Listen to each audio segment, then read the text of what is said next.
everyone, it's Laura, and today I'm here to talk to you about the Kamogawa Food Detectives. So this was my first foray into translated healing fiction. I believe that's kind of the umbrella term that this type of book falls under. And I don't know, it wasn't quite what I expected it to be. So this is basically the story of the Kamogawa Diner, and it is run by Nagare Kamogawa and his daughter Koichi. Sorry if I'm mispronouncing any of the names. I'm not sure how they're pronounced. And Nagare, he used to work for the police, and I don't remember if he was actually a detective or just a regular police officer, but that's basically his backstory. And his daughter, she's in her early 30s, so she's not a young girl, and they basically run a diner, but it's odd because it appears almost to be in a rundown building.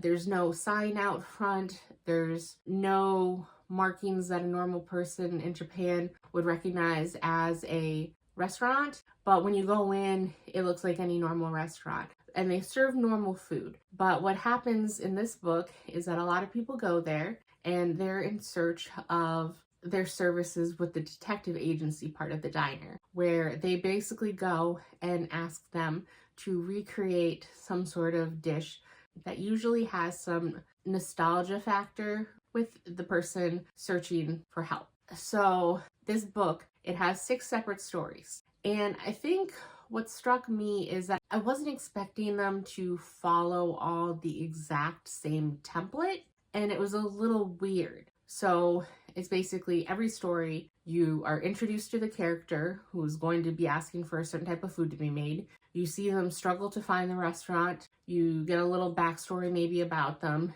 You see them walk into the place. They get fed a certain meal, and it's called a set meal by the Kamogawas, but it seems different each time, so I don't exactly know what a set meal is. I thought it was something different, so that's my bad. And they go, and then after they eat, then they go into a back room where Koichi, she ends up interviewing them, asking them what type of food they want them to make, asking different questions about it.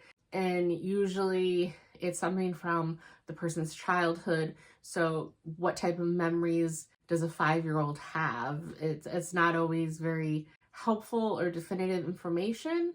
And then the person leaves, then Koichi and Nagare, they talk about what the assignment is, and they've promised the client that within 2 weeks to come back and they will see if they manage to recreate the dish. So then after you see Koichi and Nagare talk about the dish, then you cut to the person coming back 2 weeks later. You see them kind of set up some sort of ambiance and then bring out the dish, and the person tries the dish, and then Nagare, he talks through the process of how he found out information to recreate the dish, and usually it involves him kind of doing like detective police work and going to different parts of Japan, because the restaurant's in Kyoto, but he goes kind of all over the place for this type of thing. And so then the person usually kind of is touched by some of the information that's presented to them, and there's different ways that can happen based on what they find out from Nagare.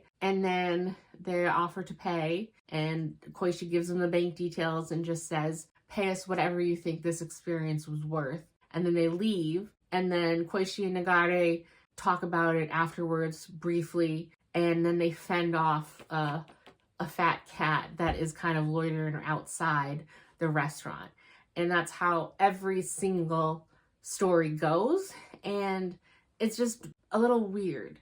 And I don't know if I like just how repetitive it is. And part of it also, I felt a little sad because I'm not super familiar with Japanese cuisine. So I love sushi. I've tried different sushi. I've tried different Japanese dishes at restaurants. But a lot of the dishes they're talking about here is just not something I've ever experienced. And so it's hard because it makes me want to try it. But then again, I also feel like I'm kind of missing out on almost like a sensory experience that would maybe enhance this book for me. And that makes me a little upset. And then I do like seeing kind of the process that Nagare goes through and how he deduces certain things about the recipe, and how it turns out so many different things have to do with like regions of ingredients. If you want to recreate a fish stew from your childhood and your mother's no longer with us,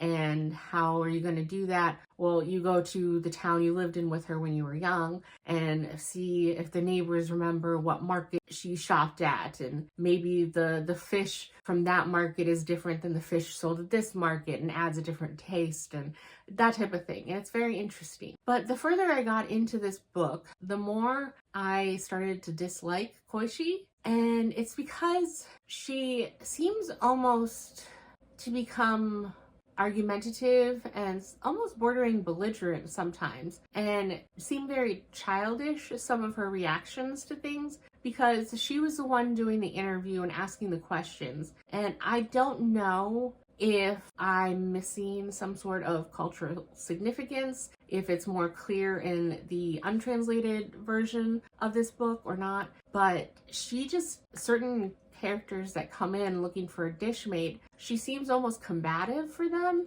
and she gets snarky with them, and they don't give any less information than some of the other people, so I don't understand where the attitude is coming from.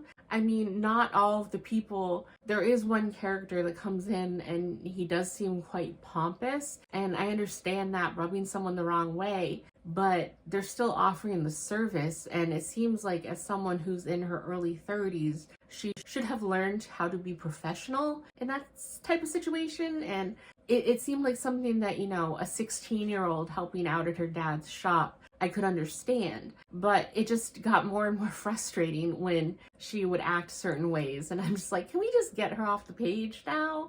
And so unfortunately that kind of hindered my enjoyment somewhat of this book. So overall, I gave this a 3.5, and I know that there is a sequel to this book, and I honestly don't know if I want to pick it up, because I'm assuming it's going to be these two characters, and I think Koichi might have kind of ruined these characters for me in this experience. And so while I'm not turned off against continuing to try different books in this genre, I don't know if I want to continue this series specifically, and I don't know, I'll have to think about it a little more. So 3.5, it was an odd first experience in this genre, but I am glad I gave it a shot. And I did learn that I just have to try more Japanese food.